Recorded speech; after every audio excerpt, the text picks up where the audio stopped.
Okay. Knock your mic off. While you're talking. Where you're going, I'll have to pick up. Okay. Knock my mic off while you're doing that, while you're going live.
Greetings, everyone.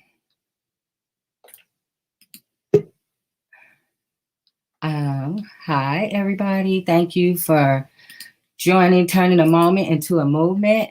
My name is J Love, and I represent the Justice for Gerard Movement.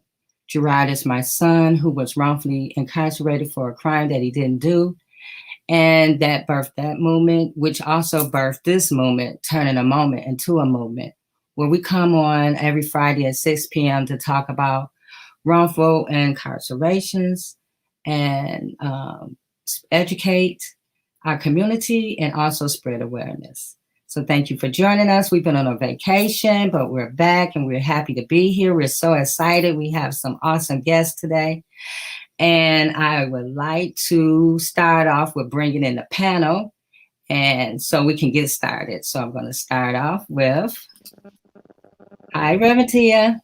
Well, hello there. I'm so glad I got this to work. I am in my nephew's classroom, made up for the COVID time. And I'm so glad to be here, J Love. I'm so glad to be off of vacation. Although vacation was good. Right. However, we got a lot going on. And as a minister over at none other than Transforming Love Community, I'm so glad I'm really honored to be able to be on this platform, because as a leader in spirituality, the key is becoming one with body, soul, and spirit. Right. And you can't ignore the injustices done in this world and say that I love God at the same time, and I can't help my neighbor. I can't serve in the community, and I quiet about injustices. No, it's time to speak out and to move and demonstrate what justice looks like on all fronts. So I'm so glad to be a part, being in the human service field for more than 20 years and counting, working on my doctorate so that I can be more effective in policy and administration. I am looking forward to this next season, and I do believe that we can make a change. Thank you so much. You're welcome. Thank you. Next, we have Attorney Hugo Mack. Hi, Attorney Hugo Mack. How are you? Hello, our leader. Good to see you again. Good to see you again. Reverend Tia, beautiful smile, everything. Just wonderful, wonderful. So it's good. It's good to see you all. And look, J Love, I tell you, I'm just so honored to be a part of the panel. And I've grown so close to all of you, to all of you, you know, and stuff. So it's important for me. I've dedicated my life to justice for people. Coming up, Black in Ann Arbor, which is no panacea for Black people, I might add, despite the hype of the university. You know, I know what it's like to be Black and have police surround my vehicle in the case of mistaken identity, being Black with an afro. And once upon a time, I did have hair once upon a time. And so, you know, and then easily could have been shot for a furtive gesture, you know. Well, you know, and perfectly innocent, just in the wrong place at the wrong time. So I say that because when I hear stories about police harass, and not all police, not even most police, I'm not saying that, but the instances where police have harassed someone, and people tell me, you know, Attorney Mack, I wasn't doing anything. I was just in the car, and I really wasn't doing anything. I wasn't speeding or anything. So when I hear those explanations, they don't fall on deaf ears. They fall on ears that, from personal experience, know being a young Black man carries a target. It does. It simply does. So for me, being able to practice law, and a person with a background, including a penitentiary experience myself, and coming back and regaining my license, I know what it's like inside and outside, which is why I've dedicated myself to fighting for the rights of people when they're in the criminal justice system, because I know from firsthand experience, it's a stacked deck. No question about it. No question about it. And, you know, as part of my history, J Love, you know that I ran for Washtenaw County prosecutor. I did that because we need to have a voice, people stand up and willing to expose the wrong in the system, because you are not made safe by somebody getting railroaded. You know, your house isn't more secure by somebody getting railroaded. In fact, every time somebody does get railroaded, it makes us unsafe, because what's happening is we've diverted our resources towards punishing and convicting somebody that need not be, where the actual criminals are still at large, you see. And then on top of that, another reason I fight for prison reform is that when a person has served their sentence, whether they committed a crime or not, almost becomes immaterial once you've paid, okay? Once I paid to get into the movie, then I paid my fare. Don't make me pay again. So when people come out from incarceration, people don't get a chance to sit on juries. They're discriminated with housing. They're discriminated with employment. You see, they can even be discriminated with certain health care, which they cannot receive. And they're certainly stigmatized by the public as being a quote unquote felon in these cases. So I've been strongly in support of reform in terms of people getting expungements, but mostly my career is based on, I don't really refer to myself as a defense attorney anymore. I refer to myself as an offense attorney, because what I found I've had to do as time goes on is preemptory motions to try and circumvent some of the wrong that happens in these police reports. So we go on offense, and they say in football, you know, the greatest defense is a good offense. So we come in and we analyze and we challenge police, we challenge authorities, and I'm not afraid to stand up to an recalcitrant judge and or police officer and or prosecutor, because I know the deck is stacked, and if it's not for me or people like me, somebody like me, the chances of an innocent person getting railroaded is very, very high. Yeah. Thank you, Attorney Mack. I'm glad you're here today. Next. Hi, Trischè. Hey, family. Oh, my goodness, we back. Oh, my God. I'm so excited. It was needed, right? A needed break, much needed. But, man, so much just happened over that time. But needless to say, I'm so grateful to be here with you all. And like Hugo so affectionately says, Attorney Mack says, our leader, Jay, we thank you for creating this platform and just being all and doing all that you have done and continue to do in the movement. Reverend Tia, you know I love you. And of course, my brother and friend, Attorney Hugo Mack, and we got Baraka coming on. But I'm just grateful to be here. So much has happened while we were gone, and you know, it's hard to take those breaks when you continue to see injustice because you want to spring into action, but you got to keep telling yourself that you got to refresh, you know. And I never forget, we went up north and somebody did something completely crazy in line. And I was like, hey, wait a minute. You doing vacation. Don't bring your brother. So, I'm grateful for the rest.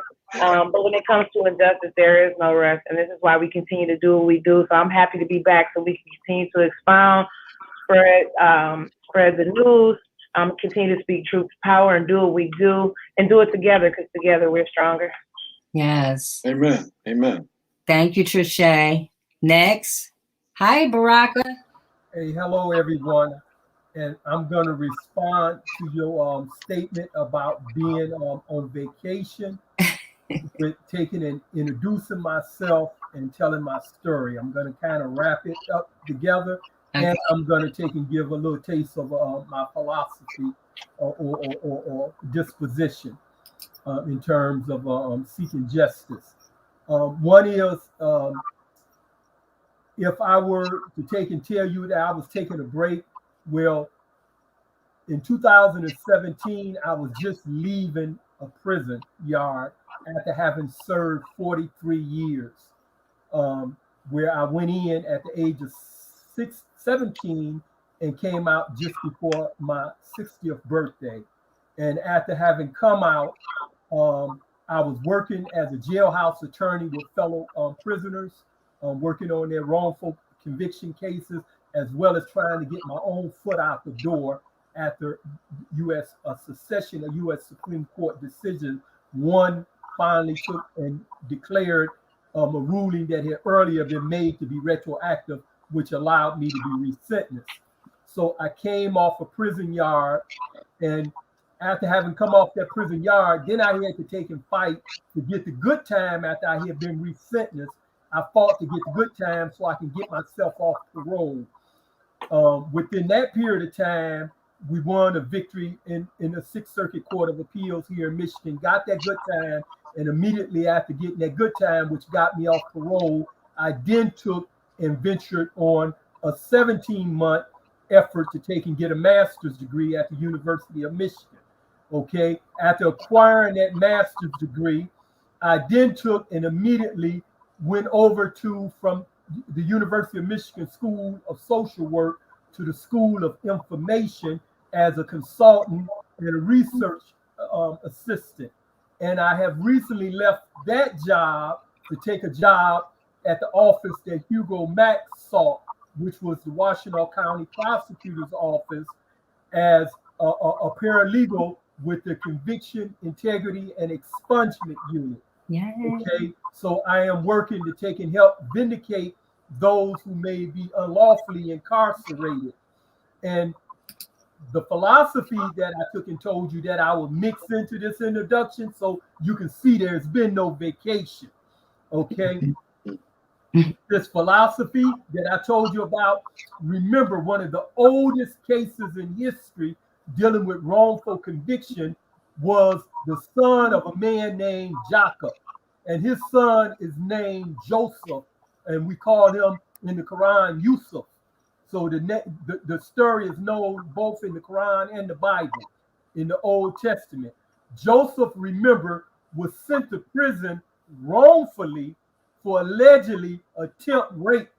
Okay, and he wasn't sent to prison because he had actually attempted to rape anyone, but because there was an effort to take and protect the reputation and the character of a woman of the higher society. Okay, and he was placed in prison, and he was left there for a long period of time until the country took and went through a famine, and it was then seen that he had some value to the king. And only then was he allowed to come out of prison. So it's under that idea. Remember, it was the system itself that knew he was innocent, but because it served the people in status quota that he go to prison, he went to prison. And when it served them that he come out, then he came out. This same situation exists today.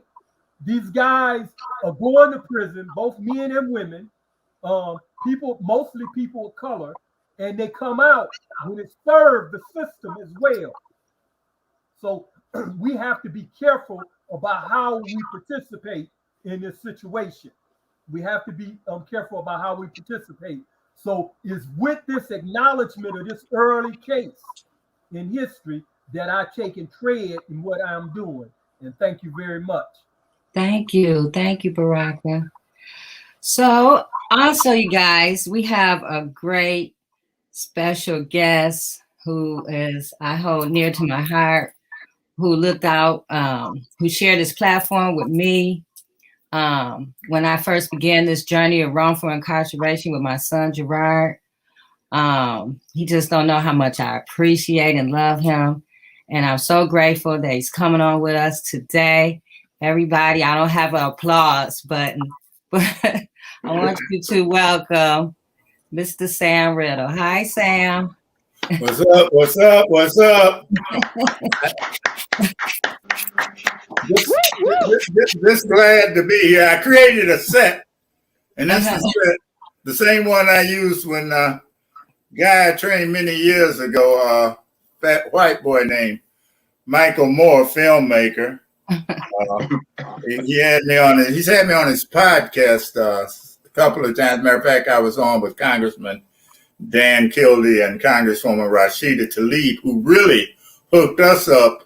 Yes. J-Love. And you know, the thing of it is with me, my first experience with the wrongfully incarcerated was in the 70s when I was a law student at the University of Michigan, from which I did graduate. I was an undergrad at Michigan State. And I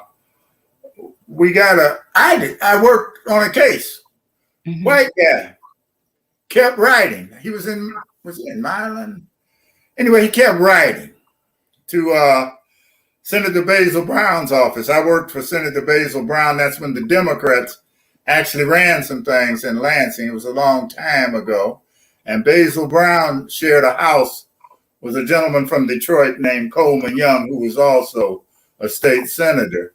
And I worked on the case of a white guy named Ron Logan, who had been wrongfully incarcerated. And it's something because here's this black team working to free this older white guy, and it worked. Mm-hmm. We got him out. I think he had been wrongfully incarcerated for over 30-something years. He got some compensation, but as anyone knows who's ever been wrongfully incarcerated, there's never enough compensation, not even for one day when you've been wrongfully incarcerated. But today I come to you in my official capacity as political director of the Michigan National Action Network. Most of our cases do not involve the wrongfully incarcerated. The young lady that's in here from New York, of course, has heard of Gwen Carr. This is her book. It stops here today. I interviewed her when I was last in New York at our national convention. Gwen Carr, of course, is the mother of Eric Garner, who was just choked to death on a New York street about a Lucy, a cigarette.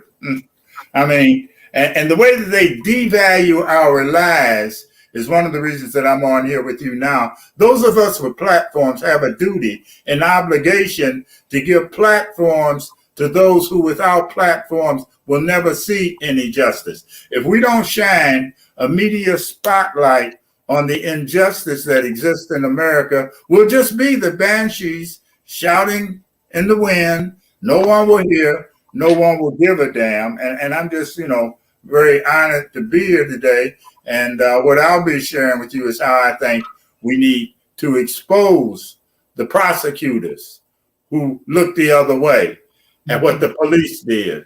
Look the other way, the prosecutors do when the police lie. The judges, there's a Michigan judge, she's on the station I'm on now. She buys ads.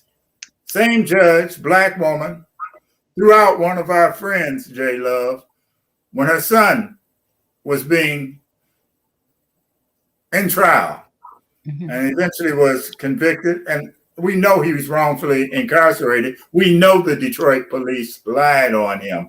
And I'm going to just back off now, shut up, and just say I'm honored to be here. We've got so much work to do. But a lot of the work, as Trischè and as attorney Hugo Mack knows, involves exposing the wrongdoing to get results. We should be able to measure each demonstration, each wolf ticket with something tangible in terms of an outcome. If you can't measure outcomes, put the bullhorn down. We need to be able to measure outcomes. It's important to raise the hell. It's important to demonstrate. It's important to expose the do-nothing, the pimps, and the opportunists. But it's also important to get results at every turn. And that's what I generally focus in on. And I'm glad to be here. Thank you. Oh, well, thank you. We're glad that you're here. So we're going to get started. We're going to talk about blind denials.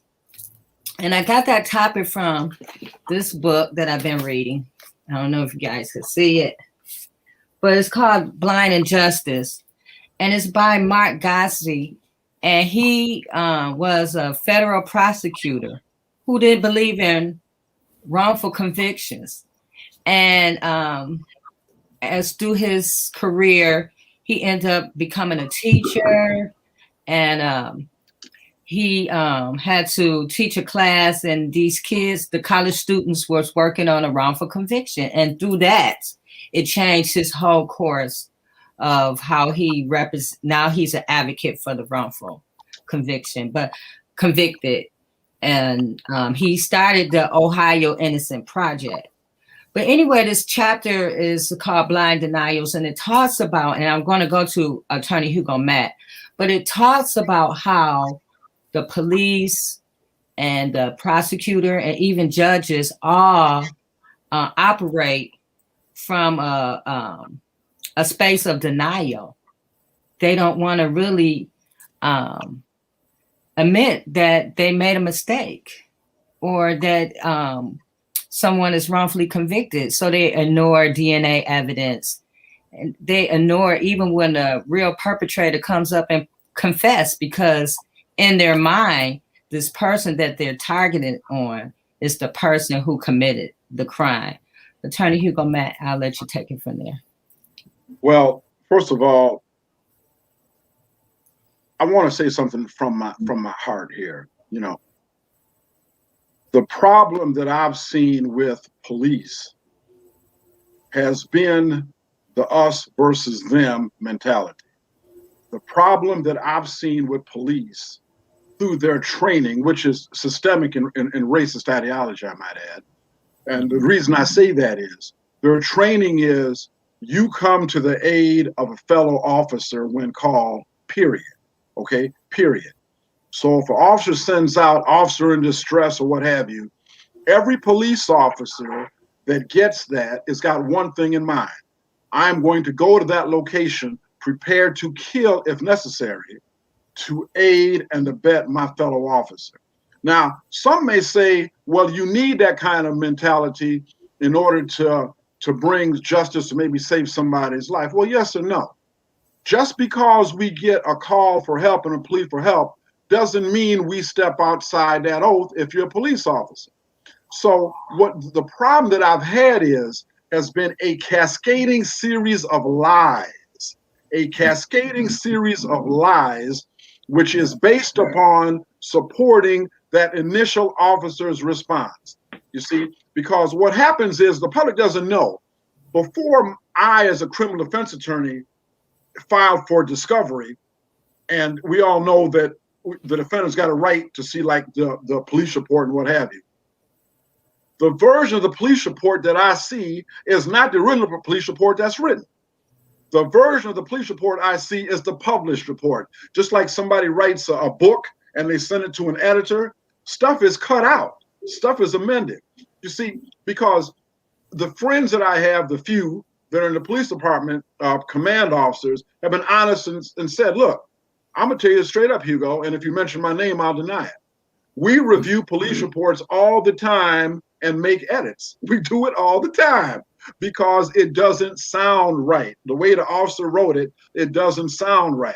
And I said, well, you know, that's really bogus. He said, man, I'm just telling you the way it is. So the problem that we have is we don't have that inside information from the get-go. You see what I'm saying? And unless we've got some police that are willing to stand up and say, well, I know what Officer Jones said, but when I got there, I didn't see a gun. You know, I didn't see a gun. I didn't see anything like that. So the problem for me in terms of the blind denial, first of all, is that blind loyalty, you know, and being friends and loyalists has got some good attributes but some negative attributes. Friends will lie for each other. They'll cover up for each other. They'll embellish for each other. And over 40 years of practice inside and outside the penitentiary, I might add, of years of practice, I've seen that cascading set of denials. And it's almost like they wrote one police report, but just changed the officer's name in the heading and just changed the officer's name in the heading. So in terms of the blind denial, my first objective as a criminal defense attorney is to start peeling back the layers of those cascading lies. Okay, and what Mr. Riddle said, U of M graduate that he is absolutely correct.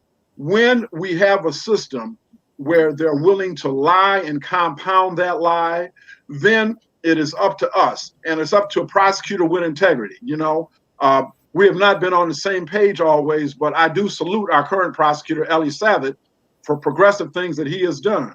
And these are things that have needed to be done, okay? So it starts with us understanding there is a systemic racist ideology within the police itself that says we are going to cascade lies in order to protect the image and integrity of our police officers. We are going to cascade lies. And so I'll be talking for the next 2 hours, but I'm going to leave my initial observation at that. Mm-hmm. All right. I want to recognize Miss Shavonna Vaughn, who just got here. Hi. I'll let her introduce herself, and then we can continue with the conversation. Hi, Shavonna Vaughn. How are you?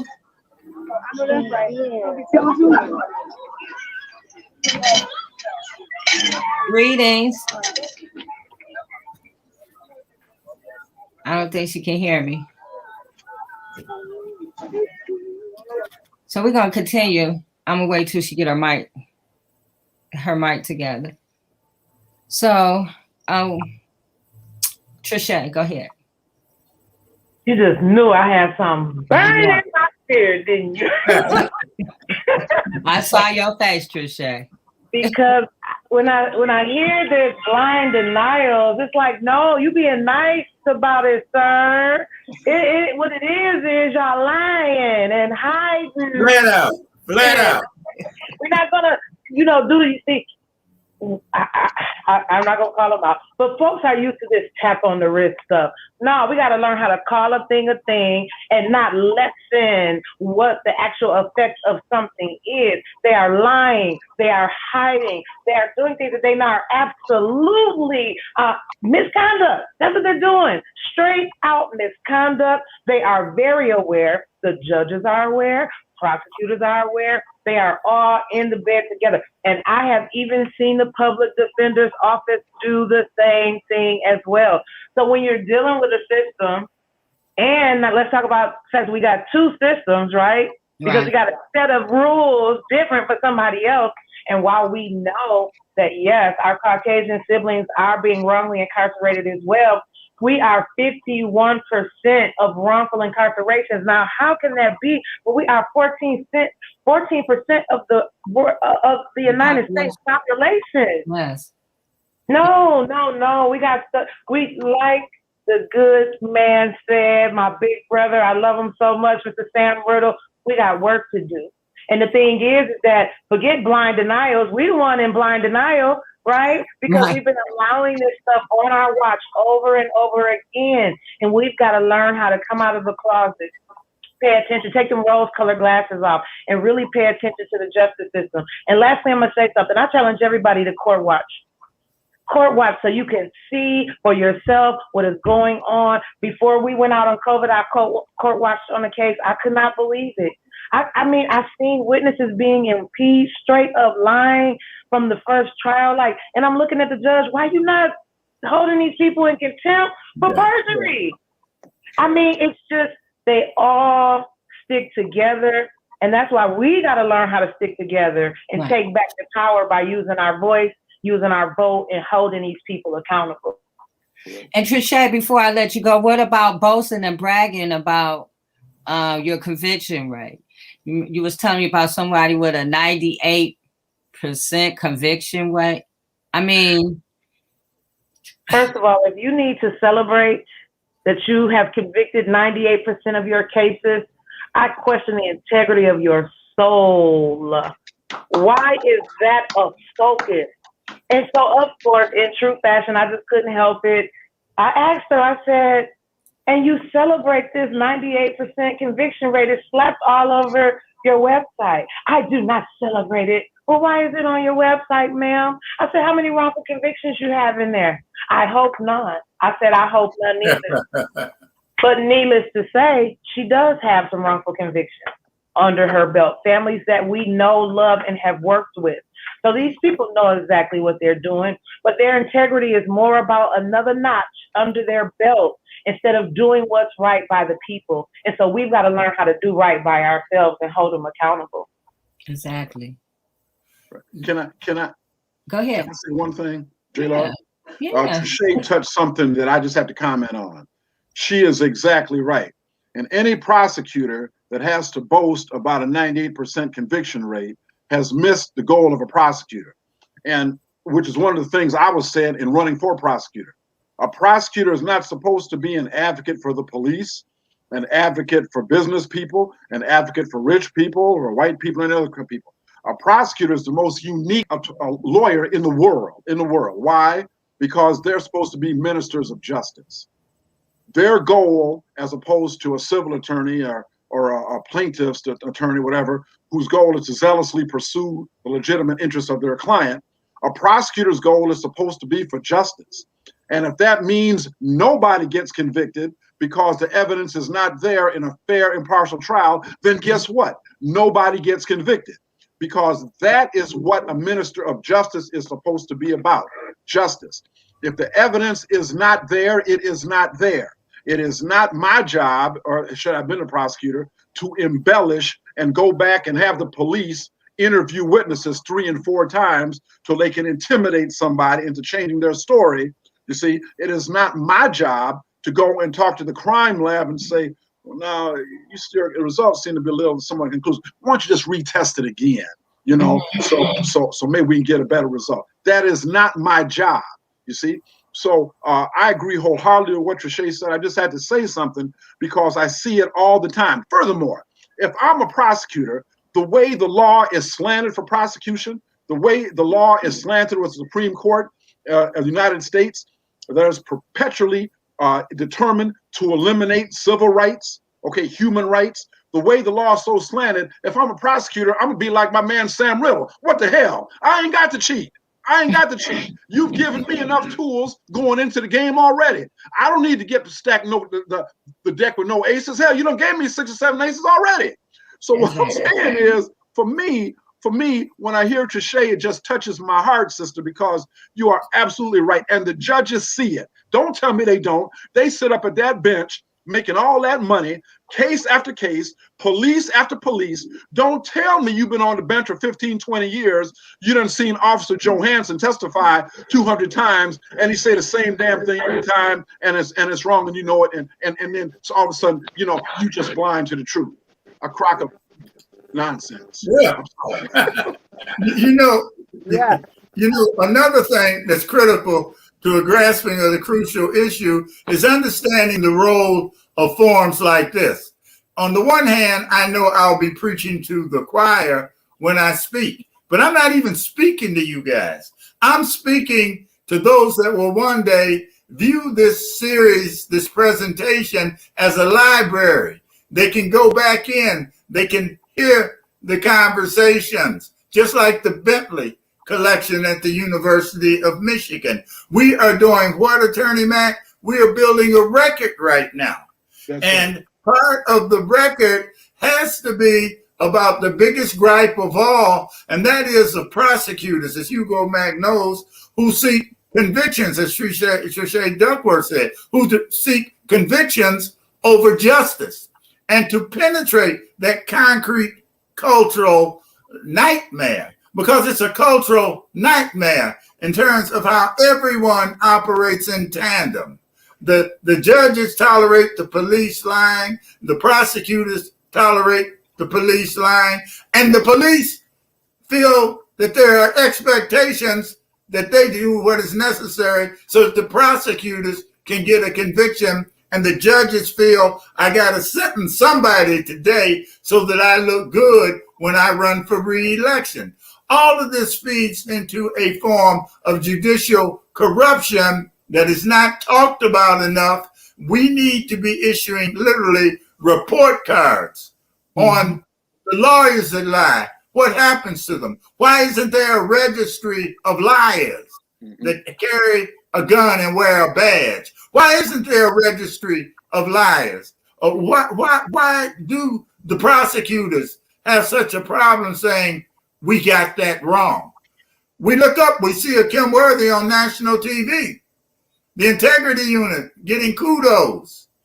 And what I'm saying is that they found that by platforms like this and the struggles that everyday people engage in when they organize and they put the media spotlight on the injustice, that's the way that we start to get results. But the problem is that the media is complicit in the injustice. So we have to work them too. Everyone deserves a report card from Advocates for Justice. They just deserve a report card. Then we have to figure out how to shine a media spotlight. Judge Fonda Evans, why'd you send the mama out the courtroom? Prosecutor, why didn't you dismiss this case? You knew the police officer was lying. Mayor, when are you going to get on your police chief, who is still having the city of Detroit pay 60-odd officers proven to be liars, can't testify in court? There must be policy actions when injustice occurs. We must be able to measure the outcomes of injustice. And we can do that. But again, our whole way of thinking and coming at these folks just has to change. And, you know, when I graduated from the University of Michigan Law School in 1977, officially, Hugo Mack, I had a classmate there. I knew he didn't like some of the things we had engaged in years prior in terms of some of the demonstration shutdowns and all that.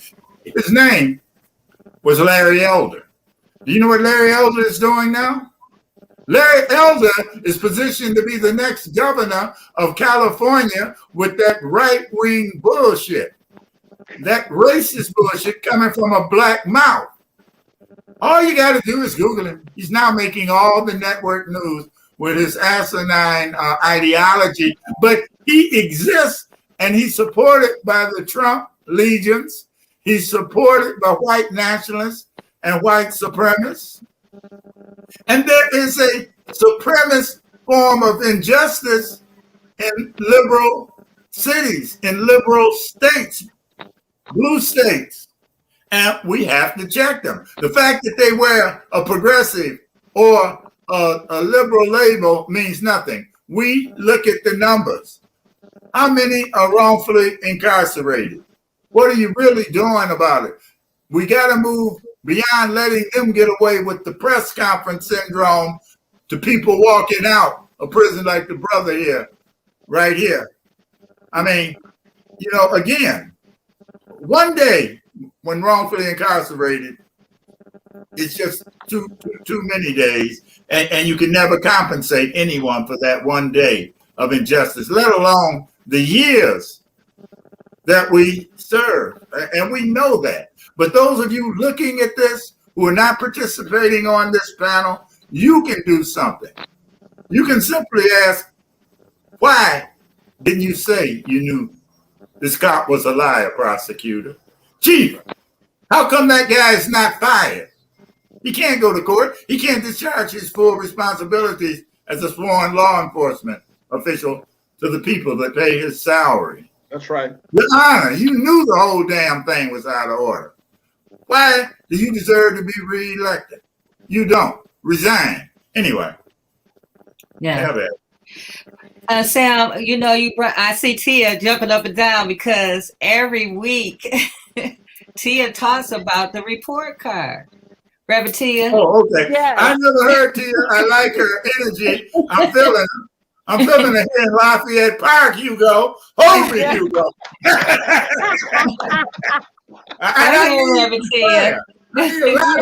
Yes, I am jumping up and down because yes, we need the report cards, and people got to stop going to the polls. See, we have this blind injustice happening because we're going to the polls blind. We've got cognitive dissonance and administrative evil and dehumanization. And you know what? We keep coddling these people with these words. We coddle them. I mean, I'm like Trischè now, you're just liars. Okay? We need to stop coddling them because guess what? When you look up implicit bias when it comes to the court, when it comes to criminal justice, you know, they always talk about we need time. There needs to be time and openness and political will. No, we're not going to pacify you anymore. The oppressor should not be pacified into doing what is right. And we got to make them accountable. The other thing I was looking at when you talk about this type of unbiased, there's an author, Stanley P. Williams. He talks about the answer is that the judges and the jurors need a double blinded situation. That means, we can fix this thing if it's double blinded. Not we can fix this thing and get prejudiced people out of office, get them out of their position. No, they want to still keep their jobs with being prejudiced. I mean, we call it implicit bias as if they have no control. Well, then you're not ready.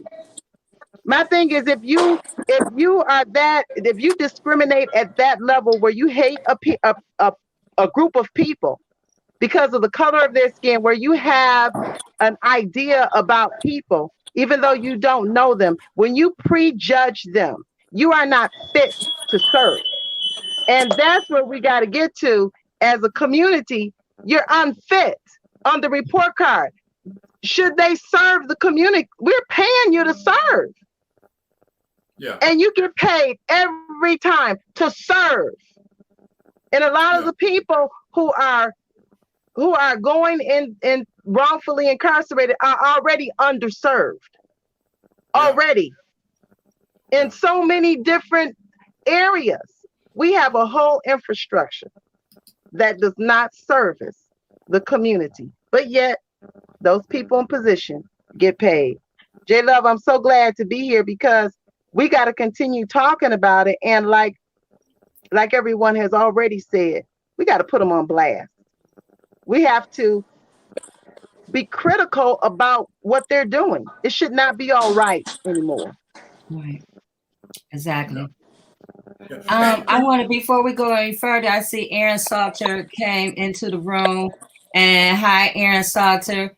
Just introduce yourself to everyone. Let us know who you are and what you do. And then we'll go back to Sam. Go ahead. And Baraka, I'm surprised you're so quiet, but go ahead, Aaron. Okay. My name is Aaron Salter. I did 15 years. I was wrongfully convicted and exonerated in 2018 on my 36th birthday. Since I've been home, I started a nonprofit called Innocence Maintained. And what Innocence Maintained does is it supports exonerees in their struggle until they get compensated. What we're trying to do is we're trying to make sure that we're able to put a guy in a home like his first day out of prison. That way he don't have to adjust with family members that maybe wasn't there, or just give them a time to adjust to coming home a little bit better with us helping each other out. So thank you. Thank you. Baraka. You quiet. Baraka's chilling, contemplating, focusing. You're muted. We can't hear you, Baraka. Oh, you're muted. Let's see. I told him to unmute yourself. Yeah. Unmute.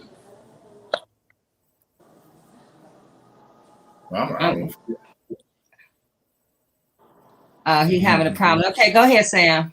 No, all I was going to say was just finish up on the elder piece. This is a guy positioned to be governor of California. Mm-hmm. We will have a slew of wrongfully incarcerated folks coming out of California if this guy masquerading as a black man is elected. And right now, he stands a good chance of being elected in California. All the liberal media is starting to attack him because they now understand exactly what's happening with Governor Newsom there. Newsom has been branded, and it's not good news for him over there in California. But just be aware of that name, Larry Elder. And also be aware that, like, every time one of our brothers or sisters is freed, we say, oh, they're out. They're exonerated. But there need to be consequences and exposure if any of those suckers are still alive that structured the wrongful incarceration. They should not be allowed to get off scot-free if it's nothing but a series of bad articles and news reports. But we have to learn how to work that media, and it's a very hard nut to crack, the media, because systemic racism in the courtrooms is reflected in systemic racism in the newsroom. And it's more than the notion as you rebrand the issue. And we've got to use our language. Implicit bias is a racist term that waters down the racism that these issues are really about. I mean, if we can get a white man, Joe Biden, to say white supremacy is wrong, that's a United States president. I never heard a United States president say a damn thing about white supremacy. Joe Biden did. Now, whether or not he'll remember it 1 minute to the next is something else, but he said it. And we've got to get them into our realm, our language, to define our existence with our terminology. They have to learn our language. And the way that occurs is through repetition. Repetition results in retention. When we start wrestling with their terminology, wrestling with their language to a certain extent to define our injustices, then we are going to water down the nature and the inhumanity of the injustice that too many suffer from. You know, when I was at Butner, I was up the hill at a real medium security federal penitentiary. Bernie Madoff was down the hill in a camp. I think Jesse Jackson Jr. was there. He couldn't even cut the camp. But anyway, the point I'm making is that individuals who have gone through the incarceration piece, they are uniquely positioned to be held with high esteem. We need to be seeing more people at the University of Michigan or wherever. They need to be teaching. They need to be teaching in the classrooms or in terms of law schools and whatnot. We have to catch these suckers as they're being grown. Injustice is grown in the classrooms of America where injustice is accepted. Get the conviction. The hell with some justice. Anyway, that's all. I didn't expect to talk to. I got roped into this, you know, and I'm glad. I'm glad. I'm glad. Go ahead, Baraka. I see you got your mic.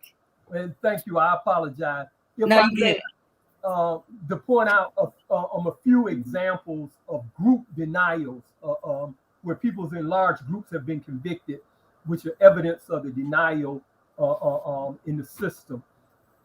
We have numbers 94 and 97%. In the state, it's something like 94%, and in the federal government, it's like 97% of the people in the United States that are convicted by guilty plea. But we say that our jury system is the best in the world.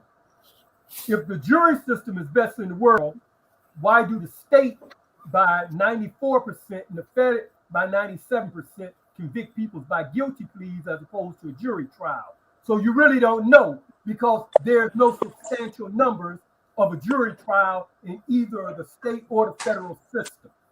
Okay, just do the math. It's simple math. You don't even have to have perfect math to tell you that. Okay, so that. So who say? Okay. Go ahead, Aaron. I want to ask you a question right quick if I can. So who said we had the best jury trials? Like, who said that? This is a saying that goes throughout America. What's that? And people repeat it without even thinking about it. Okay, this is a statement which we need to take and quit doing. You know, whether we are graduating from law school, or whether we are practicing attorneys, or whether we are politicians, or whether we are ordinary Americans, too many of us done grabbed hold to that lie that's been said too damn often, that we had the best jury system in the world. If we had the best jury system in the world, we should not be convicting people through the state by 94% through guilty plea, and through the federal government, 97%. So those numbers repudiate that claim, okay? And the second example of this repeated lie, if you look at the Elijah Muhammad and the former Nation of Islam, remember Elijah Muhammad was convicted for refusing the draft. Actually, he wasn't convicted for the draft. He was put on probation for that, but he broke his probation because he refused to send his children to a public school. But his followers, they all was refusing to sign up for the draft. So they put these people in prison. But we know it was a political prosecution. They would have remained there, but for the fact that eventually they took and convicted one of his followers that happened to have some money, and that was Muhammad Ali. Muhammad Ali took his case all the way to the United States Supreme Court, where the other followers of Elijah Muhammad didn't have that money. Okay, which goes to show you again that if you're poor, that's not going to happen. In fact, it practically broke Muhammad Ali. He had to take and get money from Joe Frazier to continue his battle in the United States Supreme Court, from what I hear and understand. But those are two examples. That large group of following of Elijah Muhammad remained in prison until Ali challenged the system. He got a victory in the United States Supreme Court. Okay, those are just two examples that repudiate the idea about jury trials. These poor people, because they were unpopular, their views and positions were unpopular, taking in, coming up against the system, advocating to other African Americans not to take and even sign up for the draft. None of them refused the draft. They simply did not follow. They simply did not sign up for it. The feds used to show up at the back door of their temples and put all of the black males in the panty wagons and take them down to the federal penitentiary for their refusal to just sign up. Okay, and they wind up in there not by jury trials, but by guilty pleas, etc.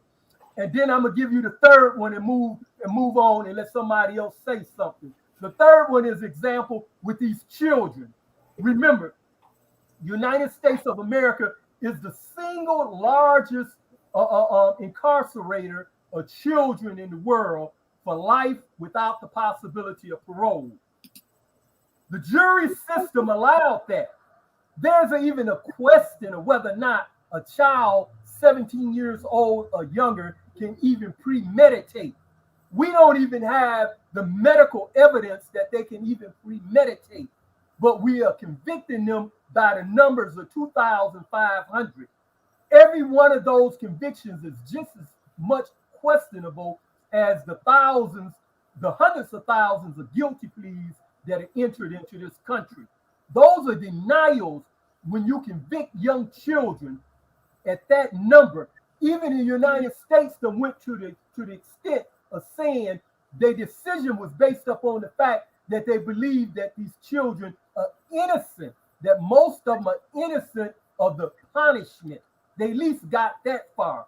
Okay, when you convict a child to life in prison without the possibility of parole, some of these damn kids were sitting at a damn defense table where their feet weren't even touching the damn floor.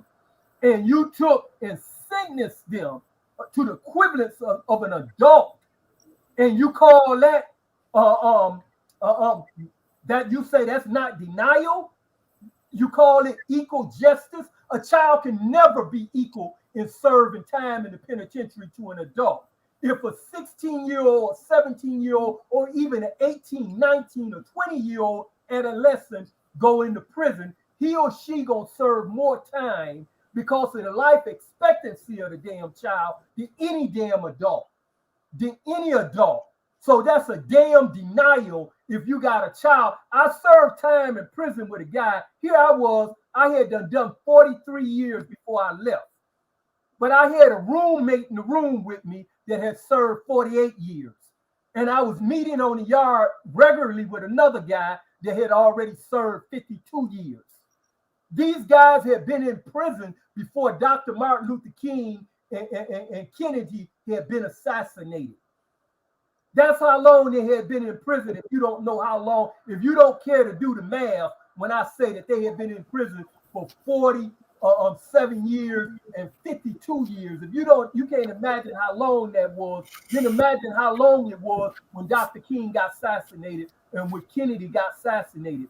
So you still got children in prison doing time that damn long. And you call your jury system the best in the world. You call your justice system the most just jury system in the world. It's bull. It's bull. And we need to take and quit thinking that we are acting liberal when we take and speak out against this damn system. Yes. Okay. Sam? You hear that? We define the problem, but when you talk about a jury system, one of the things we have to look at is how do you take corrective action? How do you reshape a jury pool with the federal system, for example? It can be done, but most people don't even think about that. They say, well, it's racist, man. You know, black as Detroit is. I had a trial in U.S. District Court, all white jury. Hell, I'm one of the few during that corruption period. I had Kwame for a client. I had Bobby Ferguson for a client. I had Monica Conyers for a client. I'm the only one that went to trial, a jury, and basically Hugo Mack got a victory. I got a mistrial, even though I had to move for the mistrial and find my ignorant ass lawyers who didn't do it, and the judge took the plea and boom, dismissed. You know what the jury did? They called a press conference against me and said they knew I was guilty. That's why there was a mistrial. There was one black woman, flight attendant, that said that jury wouldn't even look at the evidence. They said, well, if he works with them, had them as clients, Monica as a client, worked with her, he had to be guilty. She thought that was so wrong, such an injustice, that she refused to go along with anything that they were saying. They were calling her names. I mean, when we voir dire, examined the jury, it was clear that they were never going to reach a verdict. And what ticked me off is that the attorneys supposed to be representing me, getting hundreds and hundreds of thousands of dollars. What did they do? They sat there looking dumb. And I finally said, Your Honor, it appears to me we got a mistrial here. He said, you know what he did? He said, I'll put on my robe and take it from the bench. You know, what I'm saying is that we have to redefine the nature of what a jury pool is when we have predominantly black cities like a Detroit. That means that we're going to have to lobby and work the judiciary committees at the federal level to change how jury pools are constructed. I have no conversation on that, literally, in terms of that. Earlier, you mentioned Muhammad Ali. When these brothers and sisters get out there like Ali did, I was one of the few. I was an undergrad at Michigan State. Picked Ali up from the airport, me and Herb Washington. Herb was driving. Herb was the fastest human being in the world at the time. Charlie Finley hired him to run bases. He got a World Series ring. Never owned a baseball glove or a bat, but he could run. Fastest man. But when we picked up Ali, the significance of that was at the airport, Capital City Airport at Michigan State University. I was part of a network across the country of students that made our universities pay Ali honorariums. That's how he made a living, for standing strong for us. We have to be capable. Those of us that conduct these platforms, when we see advocates out there liking Ali, to make sure that we don't leave them hanging in the wind and just take a damn selfie. They need money. They need food, clothing, shelter, and their families do. Ali was at the peak of his career when we picked him up. We got him at the airport. You go on my Facebook page and see some of those pictures. But the point I'm making is that there's so much to building support for the advocates. All someone behind bars has, other than being a great jailhouse lawyer, I never did that when I was locked up. Folks would come to me, Sam, you graduated from U of M Law School. Can you help me? I said, man, if I knew so damn much, would I be locked up in here with your ass? Damn.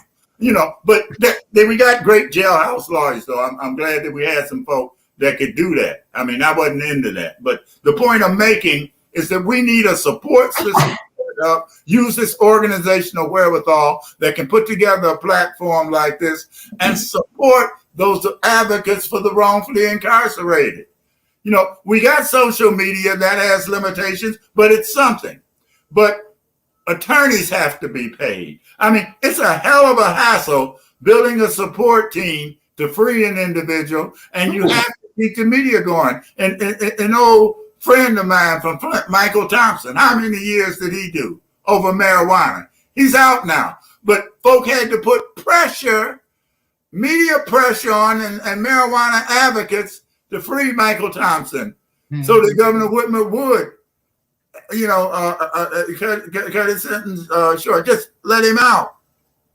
Commuted his sentence with the support of the Michigan Attorney General, Dana Nessel. That's all the result of folks outside, not locked up, advocating for someone like a Michael Thompson. We'll have him on with us one Friday too, J Love. But the point I'm making is that it's a holistic approach we have to take in terms of our advocacy. It's great for us to sit here in this forum. We need them all over America, just like this, 24/7, round the clock. We need a network hooked up all over the country. This is Detroit. Hook up with South Central. Hook up with Harlem, East St. Louis. I mean, so many places. I name all the places I've done campaigns. And the thing of it is those are the same areas where folks need our help. Yeah. And it's just so much more involved than just words and pictures. I mean, when folks are locked up, all they have is their brains, and those of us on the outside that might be able to help, might have a platform. They need that, and that's what we can do here. I'm just glad, again, to be a part of this. I didn't intend to do it. I'm just glad you invited me, J Love. I'm glad that you came. Trischè, go ahead. I just want to encourage us all that first it starts with a wrongful accusation. Then it moves to a wrongful charge. Then it moves to a wrongful conviction. Why did I say that? These things are in stages. We need to demand that they do more on the front end, right? The guy comes into the court system and says he's innocent. If a woman comes into the court system and says that she's innocent, then they need to have checks and balances. Like we said earlier, not be about getting a conviction, but like my brother, Attorney Hugo Mack said, being a minister of justice. If we put those checks and balances in on the front end, not only will it save someone from being wrongly incarcerated, y'all so much about money, it'll save the state money. You don't got to go through some trial for something that you know is bogus and waste taxpayer dollars. There are so many things that can be done, but because they're not doing them, guess who has to do it? You, the one watching, all of us. We have to do it, and we have to do it together. See, there are so many isms and schisms, and I don't want to work with them, and I don't want to work with you, and blah, blah, blah, blah, blah. We need to lay that mess down, humble ourselves, and come together under the umbrella of justice. Because without that, they'll win. See, one thing about those that render injustice, they stick together. Mm-hmm. Yeah, they do. The real stuff. Yeah, they do. So we have to up our ante, because it's not about us. If your ego is in the way, check it at the door, because justice is on the line, and we got to do something about it. We cannot lay down to this anymore. Talk about blind denial. If you are turning a blind eye, wow, you're a part of the problem, because it may not be you today, but it could be you and your family tomorrow. Mm-hmm. Exactly. Attorney Hugo Mack, turn on your mic.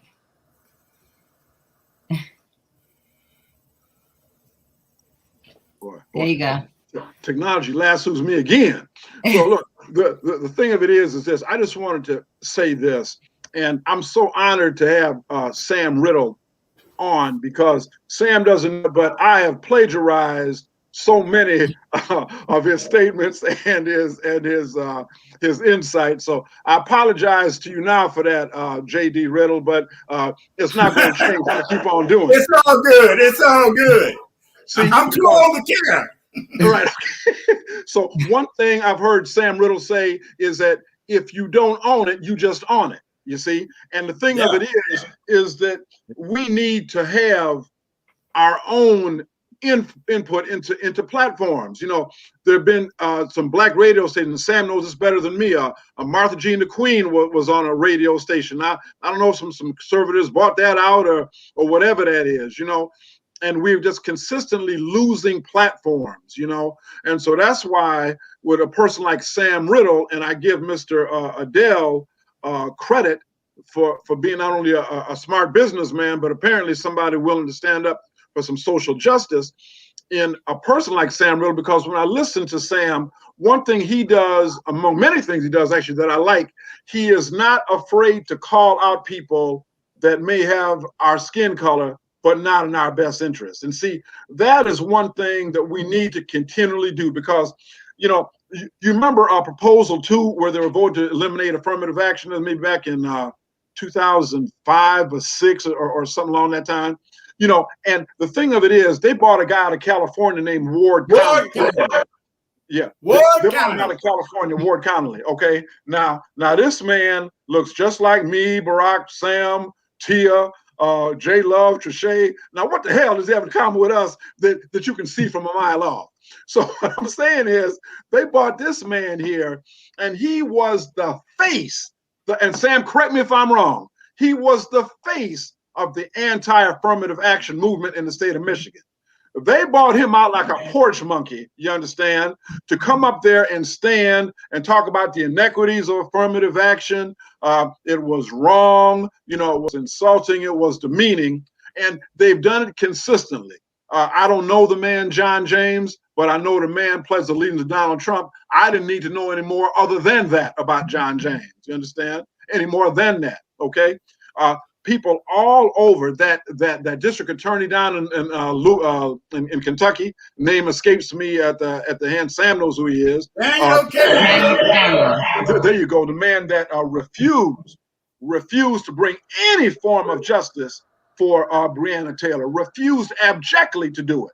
And the man out in California that Sam mentioned, I remember that name vaguely, but now he's brought it back more to memory for me, and time again. So I have to take this chance to publicly applaud Sam Riddle for not being afraid to call out people, and that whole thing with Proposal P too, by the way, the people, and some of them reverends too, by the way, in the clergy, you know, men and women of God, you know, who pocketed financially and gained financially for that. That is not God-like. Okay, that is not Jesus, not the Jesus that I know in any event. So what I'm saying is, not only do we have to support these forums, we have to support the few broadcasters we have, and Sam Riddle is one of them, who is not afraid to speak up and speak out. So Sam, I applaud you and I respect you, and you know, I want you to keep on doing it, man, because a lot of people support what you're doing and doing it for us. So I had to say it from my heart, not, you know. Thank you. No, I appreciate that. Thank you. Thank you. Reverend Tia.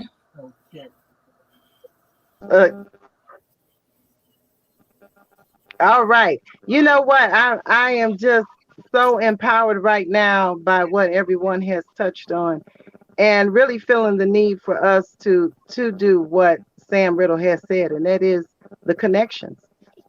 We have to connect, and we really got to begin to put people on blast, because we have to admit that in America, people are moved according to what other people think about them. And people in leadership, many of them are moved according to how people think about them. And now is the time to change the narrative, to give people the education they need to know what is actually happening so they can have a different thought. But if we continue to pacify them, they're not going to change. They have to know that what you're doing is ugly. What you're doing is insane. What you're doing means that you are psychologically not able to administer any type of justice whatsoever. And when you go at it like that, because far too long, what we do in America is continue to diagnose people, diagnose the other people. And what does that mean? That means we're constantly diagnosing people of color. We're constantly diagnosing people who may have a challenge with some type of mental illness or something. But some of this stuff is trauma that has been brought to us inside of these constructs. So at some point, we need to say, you are deranged. Not only should you not serve in an office, you shouldn't even carry a weapon, and you shouldn't even drive a vehicle. That's right. That's what I want to say. Thank you, Reverend Tia. Thank you, guys. I mean, you're right. The blind denials first start with us. We have to, recognize what we're in denial about before we can. And then once we recognize our denials, then we can move on and help others and change the system, because there's one person wrongfully incarcerated is one too many. And we have so many, and so many who would probably stories that never be told. So I thank you all for coming on today. I appreciate you all. I love you. Before we go, we got to talk about the summit. And I'm going to put this up for Trischè. Go ahead. So we are definitely excited to come back with our annual Wrongful Summit. And we're so extremely excited to have our partners, the Gerard Movement, turning a moment into a movement in the real Black coffee, no sugar, no cream. We do have other partners coming on as well. But it's going to be a time for us to come together, get some education, allow our legislators to hear directly from the families and those that are impacted. And then we want to put our heads together and talk about solutions. How do we heal from this, and where do we go from here? So we're asking everybody to save the date, October the 2nd. We definitely will be having in the Detroit area. We are waiting to get word on the location just as soon as it is cleared off of this COVID, release from this COVID-19. But we are looking to be back, and we are looking to be with you all on October the 2nd. Look, we want justice. We want it now. And we're coming together so that we can put people on notice that we're coming for the justice that the wrongly incarcerated deserve. Yes. And also you can listen to Sam Monday through Friday on 9-10 SuperStation AM 9 to 11. There you go, Sam. That's it. Oh, okay. that came off of Fox 2, Trischè. I didn't do that. That's Fox 2 wanted to interview me, and I was running, and I literally ran to Amy Lang, I think that's her name, to the Fist. I said, meet me at the Fist, and I came out the riverfront because that was the backdrop I wanted for what we were talking about. And so that isn't me. That was Fox 2. Oh, okay. And also, we didn't hear much, but he will be back with us. Aaron Salter for Innocence Maintain. And if you need to contact everybody that's on the show is a resource for you. You could contact them if you need help with something. And we also, Shabrana Vaughn, who I think we were having trouble, but her book releases tomorrow. We'll get more information on that. And we want to thank you for joining us, for turning a moment into a movement. We'll be back next Friday. We have another awesome guest. And thank you, guys. Okay, cool.